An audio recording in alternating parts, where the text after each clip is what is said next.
სამწლიანი გამოცდილებიდან, პირველ რიგში, ელექტროენერგიის სტაბილური მიწოდებასთან დაკავშირებით გვაქვს ძალიან დიდი პრობლემები.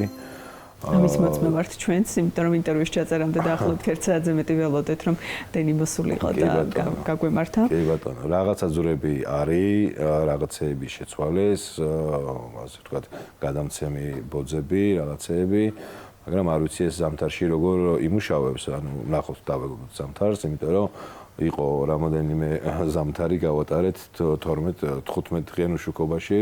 ამ პირობებში ალბათ წარმოუდგენელია, რომ ტურისტების რაოდენობას და რაიმე ფორმით ხარჯულუნარიანი ადამიანების ვიზიტს ველოდებოდეთ. რა თქმა უნდა, ძალიან ხელშემშლელი ფაქტორი იყო.